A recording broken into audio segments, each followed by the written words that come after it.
What's up, everybody? I am Coach Mike here with Pursuit Health and Performance. We're here with Stefan Coons, the owner and CEO of Pursuit Health and Performance, and welcome to the Pursuit Podcast. Today, we're going to talk about stubborn fat and why that term is bullshit. Yeah, that's a great intro. I love Mike. Maybe you should do the intros from now on. And yeah, honestly, there's going to be a little bit of language in here, just FYI, and just because I think that we want to catch your attention, but we want to also tell you guys the truth, because I feel like the industry and people have been duped, honestly. And it is stubborn fat. Saying the word stubborn fat, it's BS, right? It's not stubborn. Okay, I'm gonna lay down some things, and as always, we're gonna bring a little bit of science into it, because I want to be able to. I want to be able to tell you guys the why, right? We're not coaches that are going to be like, hey, this is what you should do and nothing, right? Because it's good for you. Yeah, we want to back it. And I will say that I love science. I love peer-reviewed journals. I went to college for exercise science. I have a slew of certifications, very aware of it. I'm not going against science, but you guys have to think about personal experience. Like, there's people that have broken, like, well, in theory, or according to this study, and this person just like demolishes it. So you gotta, with your fitness journey, like, I'm not saying don't follow science. That's not what I'm saying. I'm saying you got to use a combination. Personal experience plus science. So you probably say like dairy, gluten's bad, or too much of this is bad. And you're like, well, I actually do really good on it. So that's you doing your own like kind of science experiment with yourself. So, those are very controlled studies with like specific people. So when we talk about fat loss, I'm going to tell you guys about personal experience with all the people I've trained, which is my own study, right? My own training career is literally my own study and things that I've seen, but we're actually going to break some like solid agreed upon science in the scientific community. Yep. So stubborn fat is BS because, and I'll tell you why, is because people sit there and they're like, yeah, it's really hard to get off this stubborn fat. When you make that statement, you're making the fat more difficult to lose for yourself, right? If you're like, it's a special type of fat, it's right here, it's right on here, or ladies, it's right on my love handles or my hips. Now, yes, they're like genetically, and I'm not sorry, I'm not God, I didn't make you, so I'm not apologizing, but it kind of sucks, right? As humans, that we lose body fat. If you didn't know this, science lesson, we lose body fat relatively evenly throughout our body. Like if I'm burning calories, it's pretty even. But when we store it, it can really be in just one area. Sucks. Like men, right? Lower belly. Generally for me, it wasn't until I got like 26 where I started to actually gain more lower body fat and like love handle areas. Like that's where I gain it if I gain it. And for women, generality, right? Women is more like hips, thighs, right? Sometimes the stomach, but and there's like apple shape, pear shape. There's different shapes of people. But when you say stubborn fat, you think it's harder to get off. Or another term that blows my mind when people say baby fat. And I'm not talking about you just had a baby. I hear women and men say baby fat from like when they were a baby. Still there. And they're 35 years old.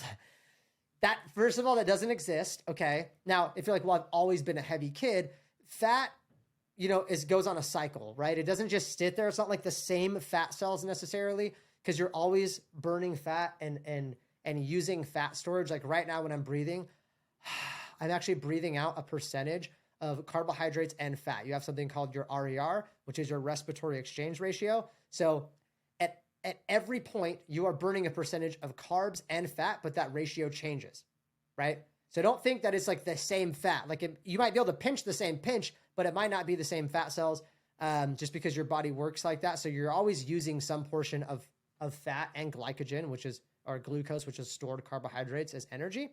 So that's a little bit of the science. But I want Mike to kind of talk about his experience with his clients. And he's shredded, by the way. He stays like 6-ish, 7% body fat mostly year round? Yeah, mostly year round. I'm a little higher now because for the first time in my life, I'm actually bulking, whatever that means. Which means I'm just really not doing that much cardio. I'm trying to hit powerlifting numbers before I return to the cage or the ring. So just trying to hit a peak with absolute strength and then shred down. So I'm probably like 9% right now. But my brother as well, absolutely shredded all year round. We've had abs since we were kids, so it's kind of easy for us to not be fat. Your body's a set point, and we don't really store much. We kind of just, our bodies just are very efficient at burning fat. I did keto for 7 years. I'm on a carnivore diet now. I've been on the carnivore diet for about 3 years. I would say about 95% animal based. I'm a fat burning machine. My body loves to run off fats. My brother and Stefan likes carbs as well. We know I have a lot of clients that are carb based. I have some vegan clients that eat mostly carbs, you know, like they have a very high carbohydrate based diet. But from what I've experienced with clients is that, you know, you can't really speak in absolutes when it comes to fat burning, because anyone who says, "Oh, this is black and white," they're missing these like these weird, I would say, exceptions to the rules, just like anything in life. Yeah. So one of the things you'll hear the most is you can't spot treat fat. This is true, but sometimes it's not. For example, we know that the muscles can feed off of localized fat stores. So I'm not saying if you're morbidly obese and you just train abs like all day, you're just going to have like a six pack and be fat everywhere else. It's not what we're saying. But what I've noticed with clients is that, especially gymnastics clients, any one of my clients that had like that lower ab, like we call it like the pouch or the pooch or whatever, or another term that I'm not going to say, my best way to not maybe get rid of the fat, but to, I guess, move it around or redistribute it and make the stomach appear more even and flat would be to work like L-sits in gymnastics. And the way that I see it, and this is the way I think the body would respond, is that if the fat is in the way of some sort of movement, then the body's going to try to get it out of the way. So if you just stand up straight all day or you sit down in a chair, there's really not much. You can hide fat here and just like, and it could just hide in here doing nothing. But if you're training for V-sits where your legs are like trying to come up to your face and that fat is inhibiting movement, then I think the body's going to be very efficient and say, hey, whoa, we're doing this now. So we need to maybe move this fat somewhere else, or, you know, maybe redistribute it more evenly. And that's from my experience. So you can come up with all the studies you want. I feel like that'd be a hard study. Like, does fat redistribute when you do X L-sits based on all these clients? And the thing too is like, the body is smarter than us. Is so deeply complicated, guys. I'm not saying this to give you anxiety, but just it's interesting. Like, it's hard to have a dogmatic approach. Like, really the answer to everything as the coach is really, it depends. That's what almost every answer should start with, because it is very dependent. And I could do L-sits and it couldn't help me at all. But like, if he's seen some, you know, some results with that, worth trying, right? Yep. If it doesn't work for you, great. If it does, what do you know? Let's publish this in a scientific journal. But the point is too, and I've seen certain things that work for me and not work for me. So just to make it clear, there's not really so much thing as a stubborn fat. And you go, okay, you guys have talked about science, but there is, like, I lose fat everywhere else but here. Okay. If that is your spot, guess what? You have the highest body fat percentage in that spot. So for me, let's say I have a little belly, but everywhere else is pretty shredded. As I lose body fat, what do you think the last thing that I'm going to notice where it's the highest, right? That's like, oh, the grass is the tallest here, and I'm just going to start mowing, right? Or something. And then it's like, oh, well, that was the hardest. That took the most work to mow. And it was the tallest grass. Well, yeah, it's where the most grass is. There's right? more shark attacks where near 500 feet close to the beach. Yeah, it's where the people are. Yeah, exactly. And so that's like, that's how fat works. Is like, you have the most fat here, so it's the last bit that, like, even if you're losing fat evenly, the percentage is higher, like 10% everywhere. Yeah, but the percentage of that was higher, right? Does that make sense? Hopefully that makes sense. You have more fat on your butt, so it's the last thing that's going to go, because you're losing fat on your arms, but you notice it immediately because you had no fat to lose, right? Or barely any fat to lose. So that's where the theory comes from of being stubborn. And I will say this too. I do understand and I agree with some of the stubbornness, and this is why. Your body will lose fat to a certain point and then stop, because your body doesn't want to be fat. The physique you want is very unfunctional for survival. I mean, seriously, being like, you know, Mike's, because I was not, I like probably hated guys like him. I was not a chubby kid. I wasn't a fat kid. I had like kind of a 2-pack. I kind of had the build I have now, but just like not lean. I'm now leaner, but just naturally, like I sit 12 to 15% body fat, pretty strong, you know, a little bit like thicker, because I'm like 5'10", 175, 180-ish. So I'm not a small guy, but just naturally before I started my 15 years of lifting weights, I wasn't a big dude. And I definitely wasn't cut. And I know, because my two best friends, like 6-pack now, even at 30 years old, and like eat bowls of cereal like they're 12 and eat McDonald's, okay? I'm not one of those people. And so if you're in the same boat with me, And obviously Mike eats super clean, or else he would probably be a higher body fat too. But like, if you're, like me, there is a point where your body's going to go, I don't want to be less body fat. And look, I can get shredded. I can get down to 6%. I'm just really weak. Like, that's not my optimal body fat percentage. And depending on your body type, whether you're a mesomorph, endomorph, or ectomorph, and that's called somatotyping. And basically that's big and, super tall and skinny stick, right? This is generalization. The mesomorphs, like the ideal body type, they're like in between big and bulky. Yeah. And the stick. So they're kind of balanced and muscular. And then the big broad guy is like the linemen, those are like Samoans. Yeah. Those are like the extreme. But if you look at like you said, most like Samoans, or like just they're bigger people. Now, obviously not visible abs. There's in between too. There's like, an endomeso or an ectomeso. There's like in between body types. And so you do have a body type. It doesn't mean you can't get super lean, but it does mean that you kind of should know what your norm is. And you could be mad all you want. You could say society sucks. Why do they only, care about shredded people? Not everybody's body's supposed to be like that. I would agree. I'd say for sure. But you have to understand where your body is. So for my body, I could sit around 9 or 10, like probably 9%. I got to be really strict. 10 or 11, I'm more concerned about my health. Like, I don't have to do as much cardio because I can worry about my mobility and like, I feel like I'm actually healthier at a higher body fat percentage. When I'm super shredded, I feel like I lack on other things that I maybe shouldn't, just to be leaner. Yep. And even then, my body can only like stay so lean so long before I just start like plummeting with my strength or my hormones. And so you guys have to think of like fat does become more quote unquote stubborn as you get leaner, right? Because if you're 50 pounds, say you're 100 pounds overweight, okay, most of you probably aren't. Let's say you're 50 pounds overweight. The first 30 pounds are probably going to be maybe easy. Yep. Especially the first 10. You'll lose it like that, right? Then you start losing more and more, and then the last 5 or the last 10, you're like, it's so difficult. Yeah, your body realizes it's losing stored fat, which is its energy survival. I'm watching this show called Alone with my wife, and it's like, have you watched Alone? It's these people out in the okay, he doesn't watch TV. It's people out in the wilderness, and it's like Survivor, kind of like a survival, and they're just there, and they have to get their own food and build their own shelters and everything. And the people that usually win are the fattest people. They purposely get fat before the show. So while everybody's like starving, because they'll get medically discharged if they're too lean. We saw 2 people in one episode. There's 4 people left get medically discharged. It's on Netflix. You can go watch it. It's really cool because they're like, you're getting unhealthy lean. There's this big fat dude called Biko that's like 25 from Oregon, and he still has like a lot of fat. And it's him and the other guy left. And the other guy is skinny, but he's a better hunter. So you have to figure out that you have to find out that your body doesn't want to be as lean. It doesn't want to, and it's holding on because it goes, well, what if you don't have food? And I'm going to teach you something that you might not know. Bodybuilding is the art of tricking your body. That's what bodybuilding is. With nutrition, it's like, no, you're okay. You're okay. You can get rid of fat. I'm going to feed you again. Because as soon as your body thinks it's not going to get food to a certain point, it's going to hold on to things more. Have you ever heard somebody go like, oh, you're in like starvation mode, so it's not getting rid of fat? Skinny fat. Yeah, that is actually kind of real. Like, your body will get to a point where it down regulates your metabolism. And now when you are exerting yourself, your metabolism is very slow. So it's very hard for you to burn body fat. And so,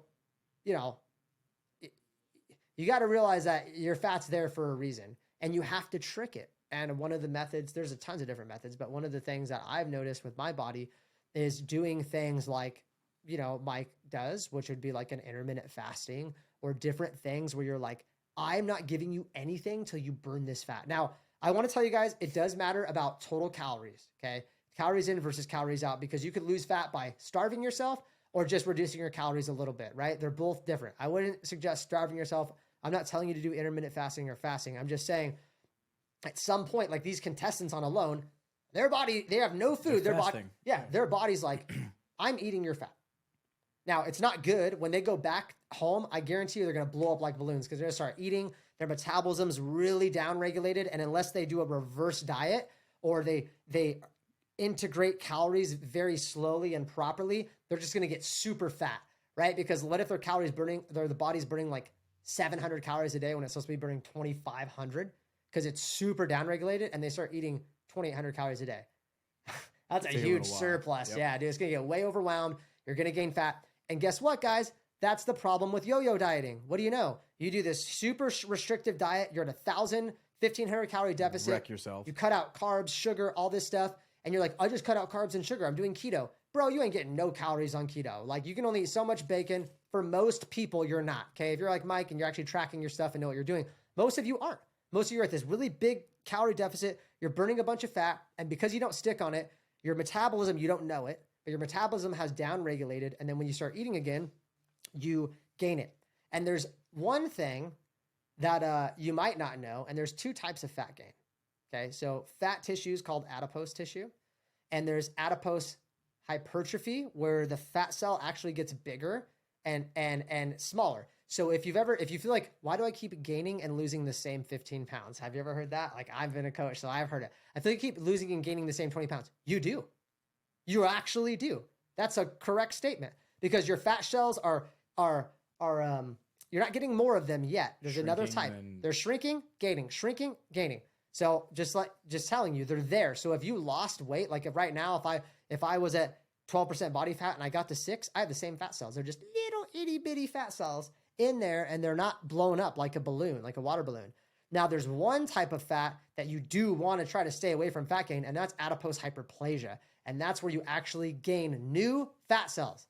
That's not good, because now you have more fat cells that are susceptible to get stored in, right? You have more balloons. That's not good. And usually the number one time you see adipose hyperplasia is post-diet.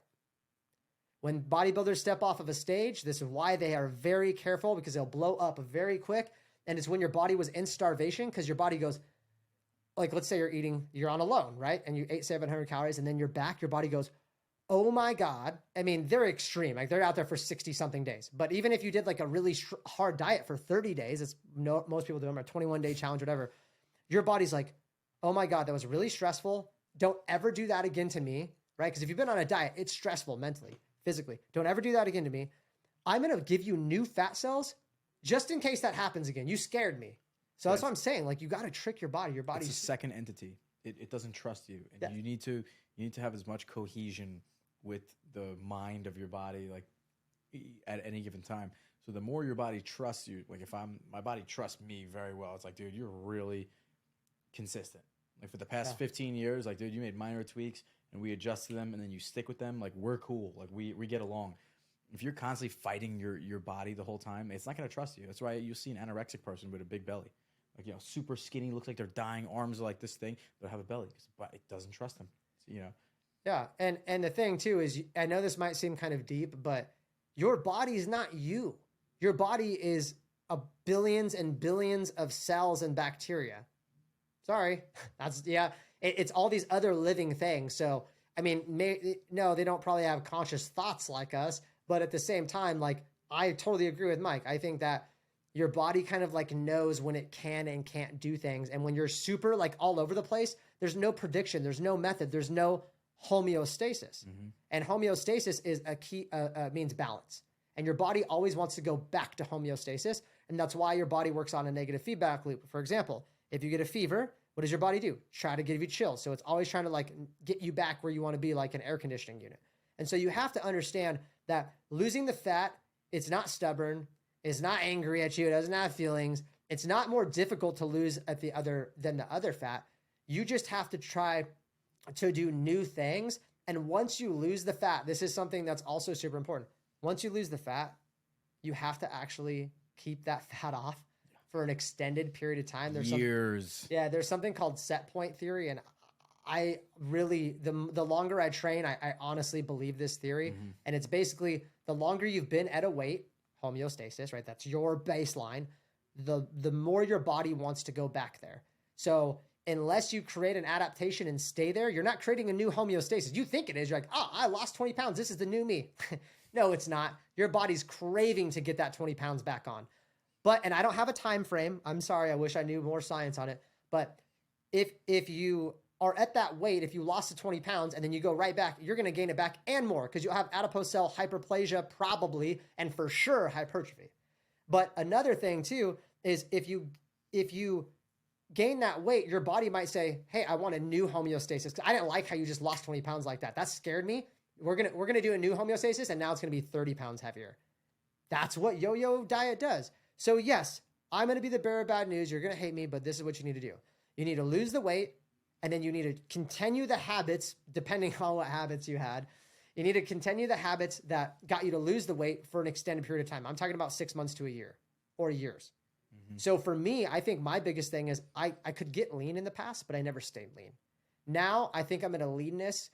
It's twofold. I'm in a leanness where I think my body's more comfortable, because I used to be probably at like 16% body fat, like no abs, you know, like and then now I always can see my abs. And the cool thing about that for me personally is as soon as I start to gain weight, I know, because I see something where I'm like seeing my abs. And then as soon as I start to get, you know, chubby or gain body fat, they start to go away and I can see it. It's immediate. If you have no abs, I'm not saying you need them, but if you have no abs and you start to get a little bit heavier, you don't really notice. Like, you don't really notice. And then you start to get a little heavier and you're like, I think my jeans are tighter. You don't notice. When you have abs, when they start going away, you notice immediately. Immediately. Yeah, they're the first thing to go. You're like, okay, I'm getting body fat. You don't need to do an in-body scan. You don't need to do calipers. You look at yourself in the mirror and you bend over, you pinch. You're like, okay, what is my body fat? What do I look like naked? I can tell immediately. And so that's been a huge benefit for me. And so I've always wanted to, it's not that I need to have a ripped six pack, but it's a good baseline. I know. And I'm not like, oh, this stubborn fat, you know, and we'll have other episodes when we go into like how specifically to burn it off. But I just want to get you guys a construct around, you know, what stubborn fat is, how fat works in your body, how to stay away from it. So you have anything to add? Yeah. Okay. Yeah, you're talking about the abs being a good telltale sign as well. That's ours. Some people, it's like their calves. Some people, like, they're like, dude, I know when I'm getting fat because this one calf thing like starts to disappear or whatever. So you don't think like because some people genetically will never have visible abs. Like go look at The Rock, for example. The Rock is allegedly natural, but he's obviously taking some sort of supplements. No matter how huge he gets, no matter how much his arms get shredded, veins popping out everywhere, he never has visible abs. So that would be a horrible marker for him to judge his body fat be visible abs. Yeah, I'm glad pick something. Yeah, I'm glad Shoulder, you said that. Yeah. Neck, something that you notice where it starts to tighten up. And for your female clients, okay, I'm not saying you females can't have abs, but it's usually guys, right? So a lot of them are like, yeah, my you could do clothes too. My bra strap's tighter. Oh, this piece of clothing used to fit me different. This dress used to zip up. Yeah, my triceps, I'm getting more cellulite. My butt looks saggy. I mean, you know your body, okay? You know when you're gaining body fat, right? And the thing too is, if you're gaining, you need to look at your habits and kind of figure out like, okay, I can tell that I'm gaining body fat.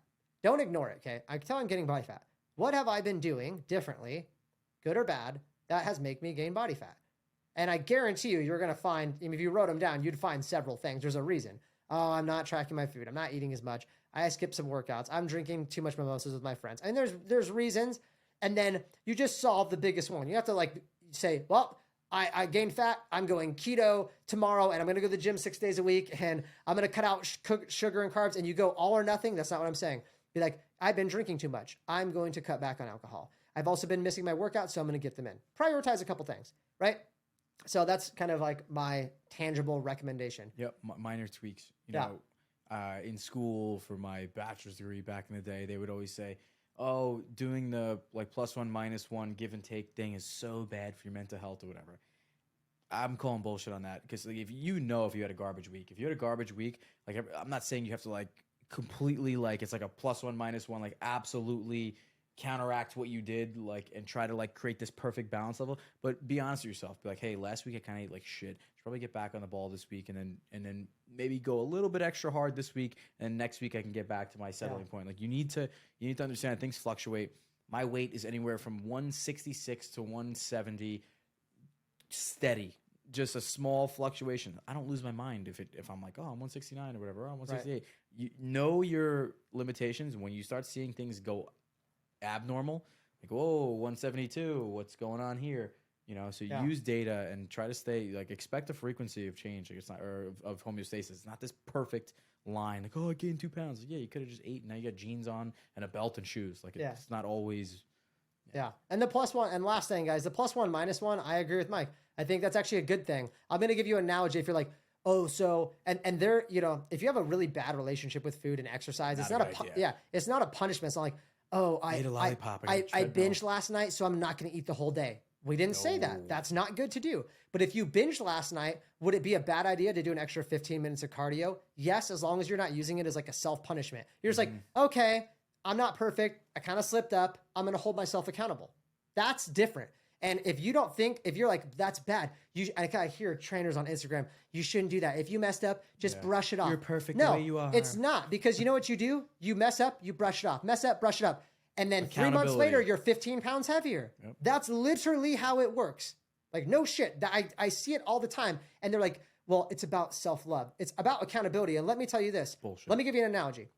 If you went on vacation to Mexico, and the Mexico vacation, you're gone for a week, it costs you $4,000. And you would say, well, we're going on vacation in 2 weeks, honey, so we're going to save money. We're going to reduce our spending. Okay, cool. So there you go. You're doing a minus one. You're reducing your spending. You're being prepared for it. You don't quit your job and go on vacation for the rest of the year. Yeah. You're like, I'm losing something, right? So it's just like working out to get in shape. You're losing time, whatever. And then what if you went on vacation and you were drunk the whole time and your budget was $4,000, but you spent $7,000? You went to the casino, you lost some money, you got way more drinks, you bought the souvenirs, you did the fancier dinners. Would you come back and be like, you know what, we almost doubled our budget, but we're just going to keep having the same life, babe, just brush it off? Or would you be like, oh crap, like we kind of need to save a little bit extra. Yeah. Wasn't the smartest thing, and I would like to kind of recoup that extra $3,000 over the next couple months. That would be a smart financial decision, and that would be responsible. And a financial advisor wouldn't be like, hey, it's really bad for your financial mental health. Love your bank account numbers. They're perfect the way they are. It's just holding yourself accountable, right? And honestly, I've kept myself in shape by doing that. If I chose to binge a little bit more, or I chose to have more cocktails, I'm going to do something. Literally this last weekend, my parents came in town.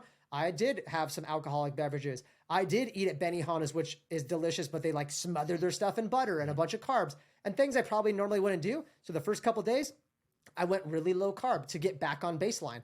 Guarantee you by tomorrow, the next day, I'll be right back to where I was. I knew I was going to, and it was planned, by the way. I knew I was going to have fun. I knew I was going to binge, and I could have said, no, you don't need to do that. Don't have a drink. I didn't care. I didn't want to say no to my family. I wanted to have fun with them. But I'm like, I also really like where my body's at. And so if I would have said, it's fine, just go back to where you were, I would have just, let's say I gained 1% body fat, which didn't happen. But let's say now I would have like had that 1%, and I would have just kept doing what I'm doing because I'm doing baseline, right? And then what about the next time I do it? Now I would have been 1% more. That's what I'm saying. That's, if you never go back and do the plus one, minus one, never make up what you messed up, kind of, right? And it's not having a beat yourself up mentality. It's just, I'm a responsible adult. I'm going to hold myself accountable. I know when I overdo it. I know when I did something I shouldn't have. You forgot to take your wife on date night, so you buy her flowers the next day, plus one, minus one. We do it in every other area of our life. Why is fitness so difficult for you? Why is the industry saying to don't do it? Do it. Every person you follow on social media that is fit does this.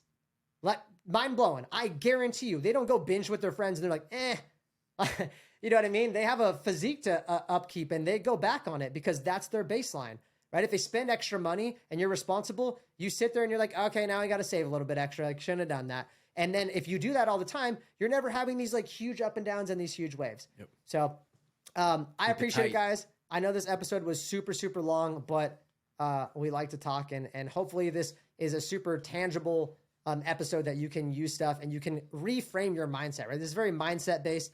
There's some actionable steps too, but if you guys have questions, definitely hit us up. You can go to pursuehp.com, book a call with a coach, and chat about how to lose weight, right? If you're like, I don't know, I need more accountability. I need that. I need to learn how to kind of balance my life a little bit more, because that's what we do with our coaches. Hit us up. And again, if you could leave a review, it would mean the world to us.